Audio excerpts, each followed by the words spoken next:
in this video we will be seeing about facial hemiatrophy. So this is the final video in developmental disturbance of jaws. So coming to facial hemiatrophy, as we have seen in the previous video of facial hemihypertrophy, here also we will divide the name to understand what this is. So facial hemiatrophy dividing into three, facial and then hemiatrophy into two.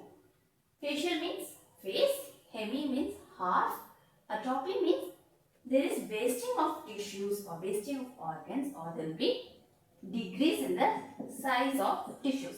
So atrophy, there is decrease in the size or there is wasting of tissues. Now what is the other names of facial hemiatrophy? Facial hemiatrophy is also known as Parry Romberg Syndrome, which is very important. So Parry Romberg Syndrome, progressive facial hemiatrophy. And why is it named as Parry Romberg? It was initially described by Pierre and Romberg. So hence named after Pierre and Romberg. It was described in the year 1846. So what is facial hemiatrophy? It is a progressive atrophy of the soft tissues. So there will be progressive atrophy, there will be progressive wasting of skin, subcutaneous tissues, muscles, bones, cartilages, and even internal organs can also get affected when this is more severe. Now coming to the etiology of facial hemiatrophy. So this is a quite debatable topic where several theories has been put forward by several people describing the reasons. So here are some. So Wartenberg described that the primary reason was cerebral disturbance.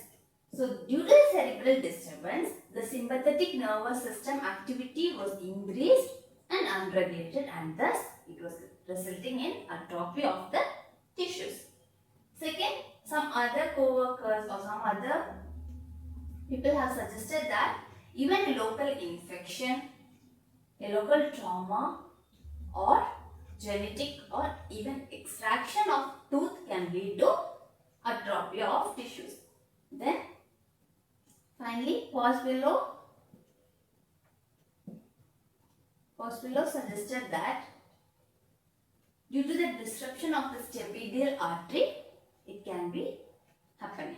So these are the various etiologies put forward: cerebral disturbance, extraction, local infection, trauma, genetics, and disruption of stapedial artery. Now coming to the clinical features. The main clinical feature of facial hemiatrophy is coupe de sabre. So what is coupe de sabre is? It means scar of sword. It will resemble the scar which is made when you tear with a sword. It is the scar which is created from a sword. It will resemble a scar which is created from a sword.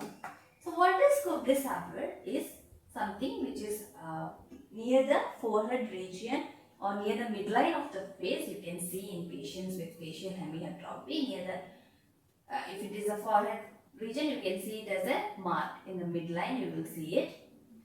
And this will be a mark between normal tissues and atrophic tissues. So we know facial hemiatrophy is mainly affecting one side.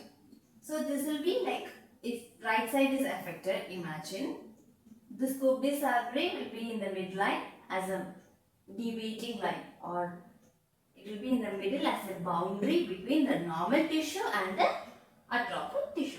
So coupe de sabre is a very important clinical feature in Parry Romberg syndrome and is also an important MCQ. Now this is rarely genetical, rarely it is familial, most of the time it's sporadic. Now seeing its occurrence between female and male, female has more chance of occurrence. It is 3:2 ratio. So female has more chance. Now comparing the right and left side, we have seen in facial hemihypertrophy, both the sides had equal chance. Whereas here, the left side was getting affected more than right side. So just remember, left more than right. Now, as told, here we can see there will be atrophy of the skin, subcutaneous tissue, muscles, bones, cartilage, and in the dental we can see alveolar bone can be involved, soft pulp can be involved, and when it is more severe, we can even see there will be atrophy of the salivary gland, tongue, and this salivary gland and tongue will be getting affected on the ipsilateral side, on the side where there is atrophy, not on the opposite side. And also there will be here there will be unilateral atrophy. In the affected side we can see there will be atrophy of the ear, then internal organs like larynx, esophagus, even diaphragm can get affected. In more severe cases we can see kidney and brain are also getting atrophy. So in these cases it is a very severe atrophy when the internal organs are also getting involved. Now when you see Parry Romberg Syndrome, this can be either isolated, just coming separate, or it can come together with any other disorders. Most commonly it will be coming with Jacksonian epilepsy, trigeminal neuralgia. So these both are contralateral, like it will be coming with trigeminal neuralgia and Jacksonian epilepsy in the opposite side. Like for example, if the patient is having a Parry Romberg in the right side, it can be accompanied with trigeminal neuralgia and epilepsy in the opposite side. Contralateral trigeminal neuralgia and contralateral Jacksonian epilepsy. And also we can see there will be changes in the eyes and hair. Even you can see there is ocular findings. You can see about 10 to 40%. So 10 to 40% of the patients you can see there will be some effects in the eyes. So ocular finding, the most important thing which you can see in these patients are enophthalmos. Enophthalmos means the eyeball will be shrunken. The eyeball will be inside. Exophthalmos means it will be coming outside, whereas here enophthalmos means the eyeball will be shrunken inside the socket. So this is the most common finding we can see in the eyes. And neurological disorders will be also about seen in 15% of the patients. Now when you can see facial hemiatrophy in a patient is, it will be starting about first decade. In the first 10 years of life it will start, and it can progress till about second or third decade. Only till this age the disease will be progressing. After that it will remain the same. It will be remaining inactive. There will be no progression in the atrophy. It will be remaining the same. So throughout the life, after the third decade we can see most of the life. After second or third decade we can see it will be remaining the same with no progression, with no active. Now coming to the dental. So what are the dental manifestations we can see are incomplete root formation. So when we take an OPG or IOPA, we can see that there will be incomplete root formation and delayed eruption. The teeth, all the teeth will show a delay in the eruption. Facial asymmetry. So of course, one side it is atrophy, the other side is normal. So you will see a very clear facial asymmetry. And even you can see delayed incomplete root formation mainly on the side which is affected. Then on the affected side you can see there will be atrophy of the tongue and lips. Also as told, if it is severe we can see even the salivary glands also getting atrophy on the affected side.